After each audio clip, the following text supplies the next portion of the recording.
Hello दोस्तों, welcome back to Raj Chaudhary blog. As you know, I am in Poland and I am coming with useful and informative videos for you guys, जिससे कि आपकी help हो सके, आप अपना dream chase कर सको।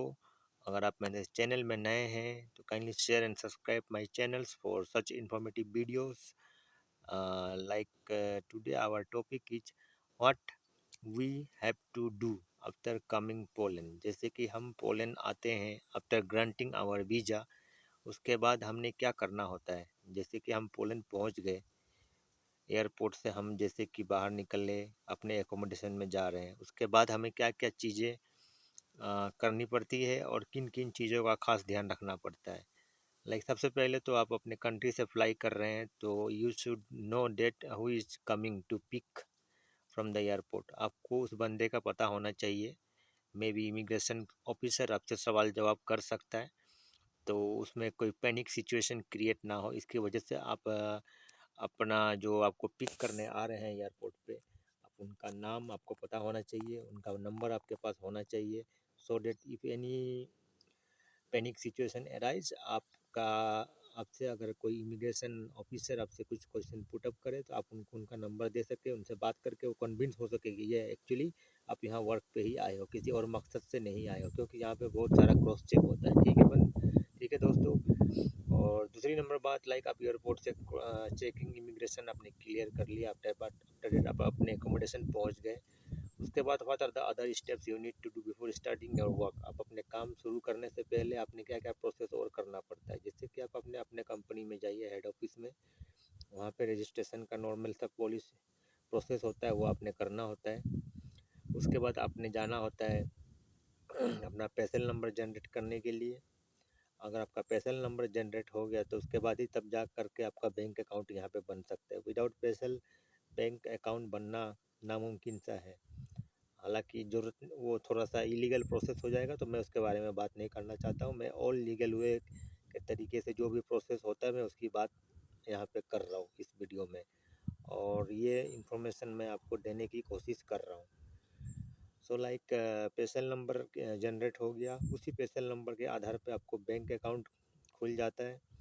और बैंक अकाउंट खोलने के बाद सम ऑफ द कंपनियां जो है वो आपकी मेडिकल करवाती है, कुछ नहीं करवाती है, कुछ करवाती है। वो डिपेंड करता है आपकी कंपनी के ऊपर, आपके जॉब प्रोफाइल के ऊपर। सो आपका मेडिकल हो गया, आपका पेसल नंबर क्रिएट हो गया, आपका बैंक अकाउंट हो गया, that's means you are all set for the work. आप काम करने के लिए बिल्कुल अभी रेडी है।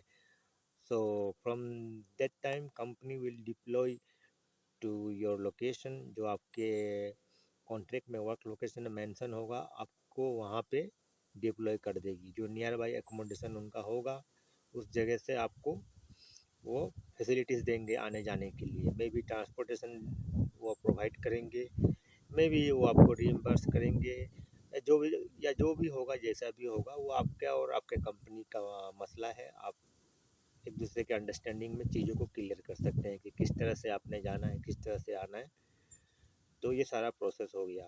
अब यहाँ पे बात रह गई जैसे कि salary. What about salary, salary कब मिलती है आपको। सो नॉर्मली दोस्तों पोलैंड में जैसे कि गल्फ में होता है, 10 दिन खींच के पेमेंट देते हैं। यहाँ भी मोस्टली मैंने देखा इसी तरह से होता है। 15 डेज ऊपर, 10 दिन महीने में खींच के पेमेंट देंगे, 15 दिन खींच के देंगे। इस महीने आपने जॉब किया, पूरे अगस्त का आपने जॉब किया, आपको सैलरी जो सितंबर महीना का 15 को मिलेगी, किसी को 20 को मिलती है, किसी को 10 को मिलती है। तो इस तरह से है, लेकिन सैलरी सबको मिल जाती है। सैलरी में कोई इशू नहीं आता है, जहाँ तक मैंने देखा है, जहाँ तक मेरा अपना एक्सपीरियंस है।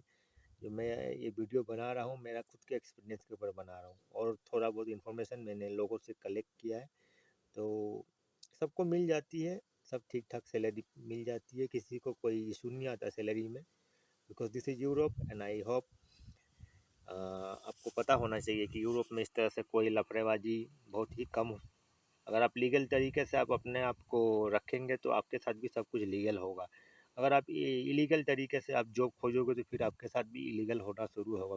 बिकॉज मेरा बोलने का मकसद ये है कि अगर आपने इलीगल तरीके से जॉब चेंज कर लिया, आपके पास वर्क कॉन्ट्रैक्ट नहीं है, आप अंडरस्टैंडिंग में किसी के साथ जॉब कर रहे हो, मे बी वो आपको टाइम से सैलरी नहीं दे रहा है, मे बी वो आपको सैलरी कम दे रहा है, तो you can not complain against them because you are illegal. आप खुद ही इलीगल तरीके से काम कर रहे हो विदाउट कॉन्ट्रैक्ट, फिर आप उसके बारे में किसको कंप्लेन करने जाओगे? अगर इस तरह से करोगे तो फिर आप खुद भी फंसोगे और खुद भी रिपोर्ट हो जाओगे। So try to always legal, अपने आप को लीगल रखिए, चाहे किधर भी आप काम कीजिए, यूरोप के किसी भी कंट्री में काम कीजिए या वर्ल्ड के किसी भी कंट्री में आप जाइए, अपने सबसे पहले तो अपने आप को रिप्रेजेंट कर रहे हैं, अपने कंट्री का नाम खराब मत कीजिए और अपने आप को लीगल रखिए। तो आई होप आपको वीडियो पसंद आया होगा, और जो भी जानकारी मैं लेके आता हूँ, ये ग्राउंड लेवल से लेके आता हूँ दोस्तों, मैं आप सभी लोगों के लिए, जिससे कि आपको आपके पास इंफॉर्मेशन पहुँच सके, सही जानकारी पहुँच सके, जो actually ground update and ground reality क्या है। तो आई होप आप सभी ठीक से होंगे, अपना स्पेशल ध्यान रख रहे होंगे। And one second, I request you kindly share and subscribe my channel for such informative videos. Thank you so much. Have a nice day.